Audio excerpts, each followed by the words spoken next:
الحمد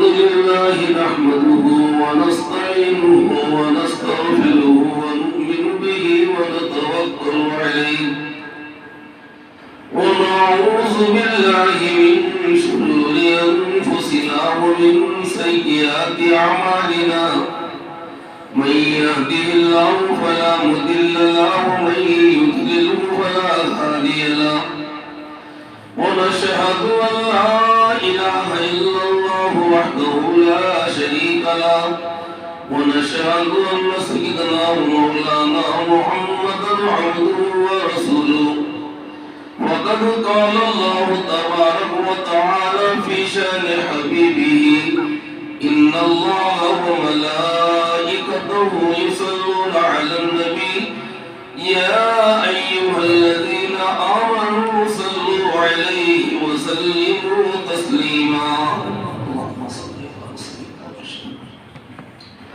وقال الله تبارك وتعالى في موضع آخر إنا عرضنا الأمانة على السماوات والأرض والجبال فأبين أن يحملنها وأشفقن منها وحملها الإنسان إنه كان ظلوما جهولا. قال النبي صلى الله عليه وسلم خيركم من تعلم القرآن وعلمه أو كما قال نبينا عليه الصلاة والسلام.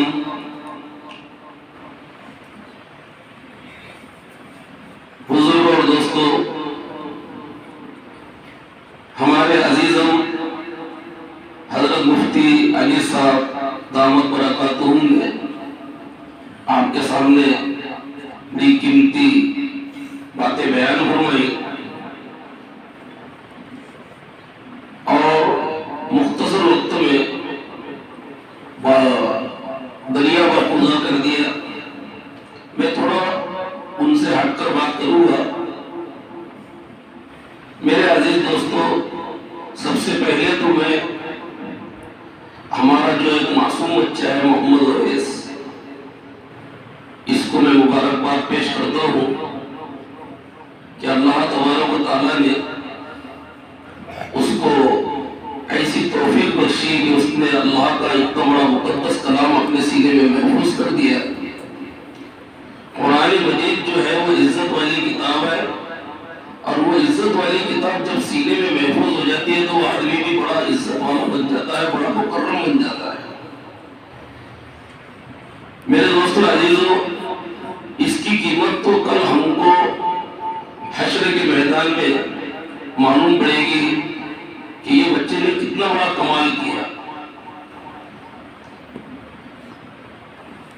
اسی پر حضرت مفتی صاحب نے جو روشنی ڈالی،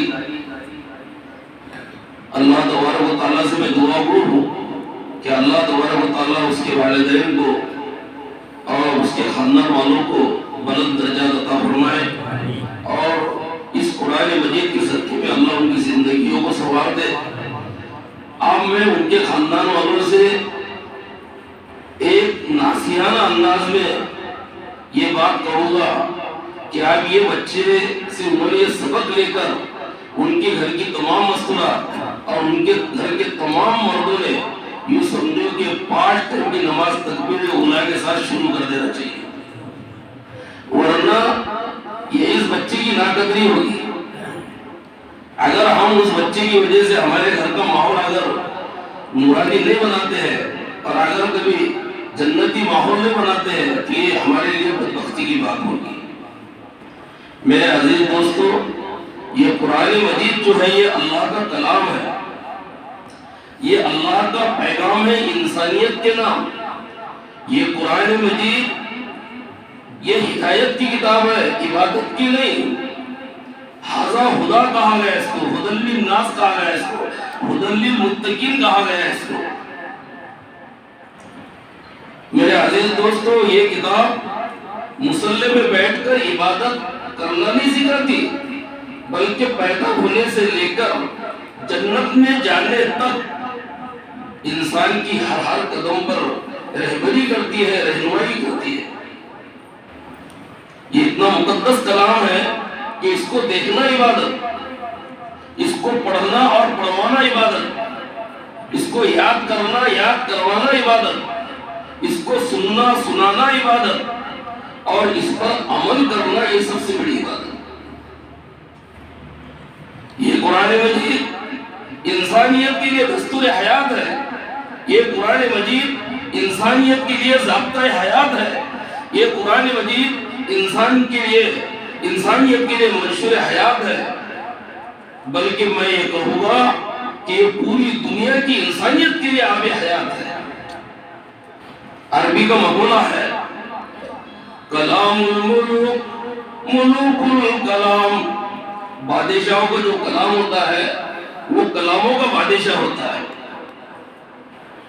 آپ نے دیکھے ہوگے مقناطیس ہوتا ہے جو لوہے کو اپنے طرف کھینچتا ہے، جہاں مقناطیس ہوگا وہ لوہے کی چیزوں کو اپنے طرف کھینچے گا۔ تو یہ قرآن مجید بھی جو ہے یہ مقناطیس ہے، یہ قرآن مجید اللہ کی رحمتوں اور اللہ کی برکتوں کو کھینچنے کا مقناطیس ہے میرے دوستوں۔ مختصر یہ ہے کہ یہ قرآن مجید اتنی انقلابی کتاب ہے کہ صحابہ اکرام جن کو کھانے پینے کی تمیز نہیں تھی، کیڑے مکوڑے کھایا کرتے تھے، زندگی گزارنے کا ڈھنگ یاد نہیں تھا، اس قرآن مجید کی وجہ سے اللہ تبارک و تعالیٰ نے ان کی زندگیوں میں نمایاں تبدیلی لائی۔ حضرت عمر رضی اللہ تعالیٰ عنہ کا نام کس نے نہیں سنا کہ ان کا نعرہ تھا کہ الیاذ باللہ، کفر کا بول بالا ہو اور اسلام کا منہ کالا ہو، مگر جب اللہ نے اس اسلام کی صدقے میں اور یہ قرآن کی برکت سے جب اللہ نے ان کو اسلام کی دولت سے نوازا تو وہی حضرت عمر کا نعرہ ہوا کہ اسلام کا بول بالا ہو اور کفر کا منہ، ارے بولو نا۔ مکہ المکرمہ کے اندر ایک پہاڑی کے اوپر چڑھے اور ایک وادی میں جا کر کھڑے ہو گئے۔ مکہ المکرمہ کی دھوپ وہ بڑی مثالی دھوپ ہوتی ہے، تیز تپتی ہوئی دھوپ، چلچلاتی ہوئی دھوپ، پیچھے بڑی فوج کھڑی ہوئی صحابہ اکرام کی، اور حضرت عمر رضی اللہ تعالیٰ عنہ اس وادی میں کھڑے رہے کہ کبھی ادھر دیکھتے ہیں تو کبھی ادھر دیکھتے ہیں۔ ایک صحابی رسول نے ہمت کر کے پوچھا کہ امیر المومنین، آپ اس وادی میں کھڑے ہو گئے، سب لوگوں کا پسینہ جا رہا ہے، تیز تپتی ہوئی دھوپ ہے، آپ کیوں کھڑے؟ تو حضرت عمر نے فرمایا میں اس وقت کو یاد کر رہا ہوں جس وقت کہ میں میرے لڑکپن میں اس جنگل میں بکریاں چرانے کے لیے آیا کرتا تھا اور مجھے اونٹ چرانے کا طریقہ اور سلیقہ بھی یاد نہیں تھا، تو میرے اونٹ خالی پیٹ گھر جب واپس جاتے تھے تو میرا والد مجھے کوستا تھا اور ڈانٹتا تھا کہ اے عمر، تجھے تو اونٹ چلانے کا طریقہ اور سلیقہ بھی یاد نہیں ہے، تو کیا زندگی میں ترقی کرے گا؟ اور آج میں اس وقت کو بھی یاد کر رہا ہوں کہ اللہ نے اس قرآن کے صدقے میں اور اسلام کے صدقے میں عمر کو امیر المومنین بنا دیا۔ سچ کہا کہ ان اللہ یرفع بہذا الکتاب اقواما، اللہ نے اس قرآن مجید اور اس کتاب کے ذریعے سے قوموں کو بلندی عطا فرمائی، قوموں کو عزت عطا فرمائی۔ تیرے ہاتھ میں ہو قرآن اور تو پھر پریشان، تیرے ہاتھ میں ہو قرآن اور تو پھر دنیا میں رہے ناکام، تیرے ہاتھ میں ہو قرآن اور پھر تو پھرے غلام، غلامی نفس کی ہو یا شیطان کی ہو یا انسان کی، باہر وہ غلامی ہے۔ اللہ تبارک و تعالیٰ قرآن مجید میں اپنے مومن بندوں کو پکار کے کہتا ہے اقرا وربک الاکرم، اور تو قرآن تیرا اکرام کرے گا، تجھے عزت و وقار دے گا، تیرے ظاہر اور باطن کو ثواب دے گا۔ الرحمن علم القرآن، رحمان تو وہ ہے جس نے تمہیں قرآن کی تعلیم دی. خلق الانسان، انسان کو پیدا کیا. علمہ البیان، اس کو گویائی عطا فرمائی. دوسری جگہ فرمایا هل جزاء الاحسان الا الاحسان. غایت عبادت کا بدلہ بجز عنایت کیا اور کیا ہو سکتا ہے؟ فَبِأَيِّ آلَاءِ رَبِّكُمَا تُكَذِّبَانِ. اے جن و انسان، تم اپنے رب کی کون کون سی نعمتوں کو جھٹلاؤ گے؟ تو میرے دوستو عزیزو، وقت مختصر ہے، میں نے خود ہی جلسے کو مختصر کیا، اور یہ اس کے والد کی تمنا تھی کہ وہ گھر کے سامنے پروگرام ہو تاکہ مستورات بھی سنے، مگر مجبوری کچھ ایسی ہے، حالات ایسے تھے کہ میں نے اب حافظ عبدالحنان سے اور حافظ فضل الرحمان صاحب سے کہا کہ بھئی اس پروگرام کو مسجد میں رکھ دیا جائے. بار کہ وہ ہماری مجبوری تھی. تو میں یہ کہہ رہا تھا میرے دوستو عزیزو کہ یہ قرآن مجید نے صحابہ کو عزت بخشی. صحابہ کی، جیسا کہ حضرت مفتی صاحب نے فرمایا کہ صحابہ کی زندگیوں میں اسی قرآن کی وجہ سے تبدیلی آئی. انہوں نے قرآن کو سینے سے لگایا اور وہ نکل گئے. اتر کر ہیرا سے سوئے قوم آیا اور ایک مسکے کی میاں ساتھ لایا. یہ بجلی کا کڑکا تیا سر دہاتی، عرب کی زمین جس نے ساری ہلا دی. وہ صحابہ اکرام جن کو کھانے پینے کی تمیز نہیں تھی، پھر اس قرآن کی برکت سے انہوں نے سرزمین عرب کو ہلا کے رکھ دیا. شاعر نے کہا کیا بات تھی کہ وہ قیصر و کسریٰ سے نہ دبے، چند وہ لوگ جو اونٹوں کو چرانے والے، جن کو ہوتا تھا کافور پہ نمک کا دھوکا، بن گئے دنیا کی تقدیر بدلنے والے. اس لیے میں آپ لوگوں سے درخواست کروں گا کہ اپنے بچوں کو حافظ قرآن بنائیے، عالم قرآن بنائیے، عامل قرآن بنائیے، ناشر قرآن بنائیے، داعی قرآن بنائیے، اور بلکہ میں تو کہتا ہوں کہ عاشق قرآن بنائیے. حضور دعا میں پڑھتے تھے اللہم اجعل القرآن ربیع قلبی، اے اللہ اس قرآن کو تو میرے دل کی بہار بنا دے. صحابہ اکرام کو قرآن سے ایسا شغف تھا کہ ان کا قرآن سننے کا اشتیاق اللہ کرتا تھا، حضور کرتے تھے.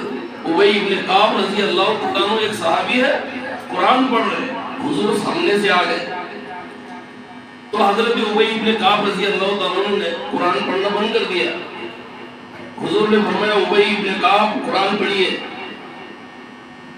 فرمایا یا رسول اللہ قرآن تو آپ پر اترا ہے، میں آپ کے سامنے کیا قرآن پڑھوں؟ فرمایا ایسا ہی حکم ہوا ہے. بڑے سمجھدار سے سمجھ گئے کہ اللہ کی طرف سے حکم ہوا.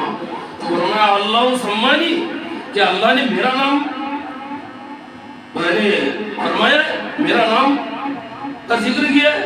فرمایا اللہ سمانی، اللہ نے ہاں اللہ سما کا، اللہ نے آپ کا نام کہہ کر کہا ہے کہ ابی ابن کعب سے کہو کہ وہ قرآن پڑھے، میں اللہ بھی سنتا ہوں اور میرا محبوب بھی سنتا ہے.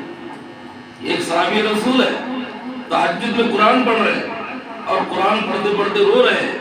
صبح حضور کی خدمت میں حاضر ہوئے تو حضور نے برجستہ ان کو دیکھ کر کہا کہ آج تو تیرے قرآن کے پڑھنے نے اور تیرے رونے نے فرشتوں کو بھی رلا دیا.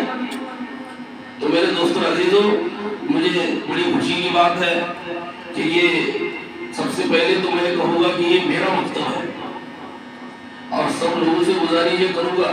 مولانا عمر پالن پوری صاحب ہمیشہ فرمایا کرتے تھے کہ بھئی یہ کام کس کا ہے، اگر کوئی یہ کہے کہ ہم سب کا ہے تو حضرت ڈانٹ دیا کرتے تھے. پھر کیا کہو؟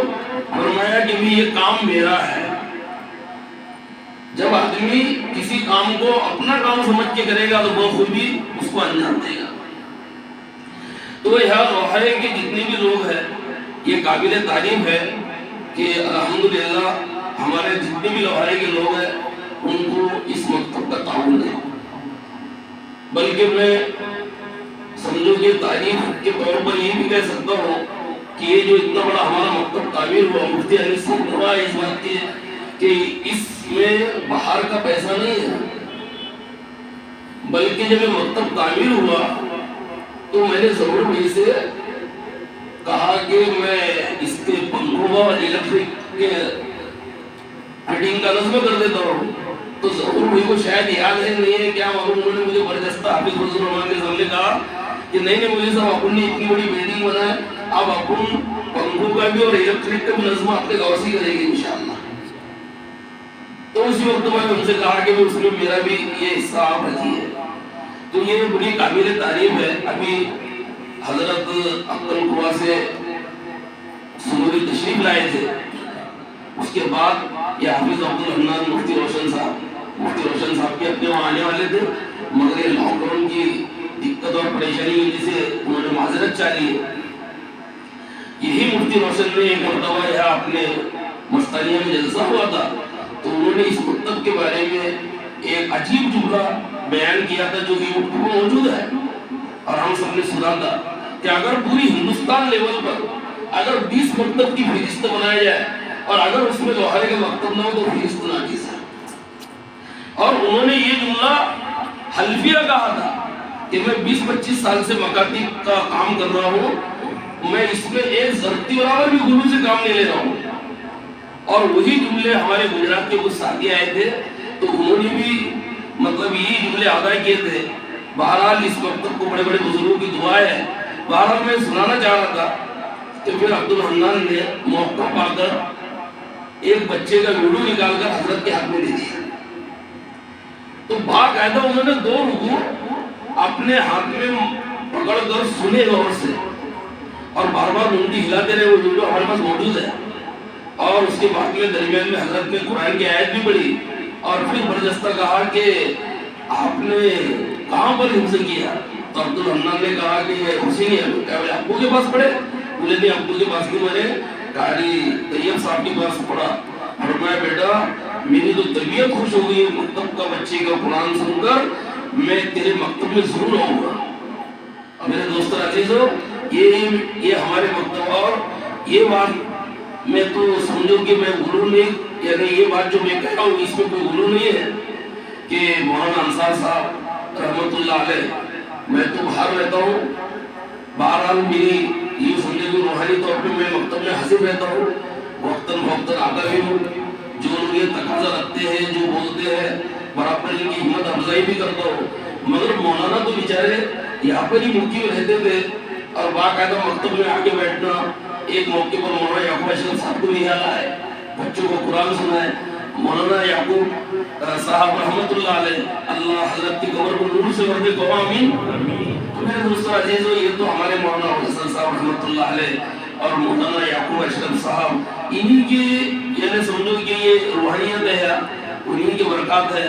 کیونکہ مولانا علاقے کے حساب سے ہے اور مولانا یعقوب اشرف صاحب گجرات کے حساب سے علاقے میں جتنی بھی فارغین ہے یہ سب اشرفیہ کے ہے، تو یہ انہی کا فیض ہے. بہرحال میں دعا ہوں کہ سب سے پہلے میں دعا کرتا ہوں کہ اللہ مولانا انصار صاحب کی قبر کو نور سے بھر دے، اللہ ان کو اعلیٰ علم میں جگہ نصیب فرمائے. وہ مکتب میں بڑی دلچسپی لیا کرتے تھے، جیسا مفتی صاحب نے فرمایا کہ مکتب میں بڑی دلچسپی لیتے تھے، بڑی خوشی کا اظہار کرتے تھے اور اس میں بڑھ چڑھ کر حصہ بھی لیتے تھے. اور وہ ایسا سمجھتے تھے کہ میرے گھر میں بچہ حافظ ہوا، بڑا خوشی کا اظہار کیا کرتے تھے. اللہ کا نظام ہے. آج ہمارے اندر موجود نہیں ہے. ہمارا بھی وقت آئے گا، ہم چلے جائیں گے، مگر جو آدمی کے اچھے کارنامے رہتے ہیں وہ یاد کیے جاتے ہیں. تو ہم کو تو پورا یقین ہے کہ اللہ نے ان کی مغفرت کر دی، کیونکہ ان کے کچھ کام ایسی بھی تھے خفیہ کہ جو لوگوں سے چھپے ہوئے تھے. تو بہرحال وہ مولوی انصار صاحب کو اگر اس دنیا فانی سے دنیا بقا کے جانب کوچ کرنے کے لیے اگر سالہ سال بھی ہو چل ہو گئے، مگر وہ ہمارے دل سے نہیں نکلے گی.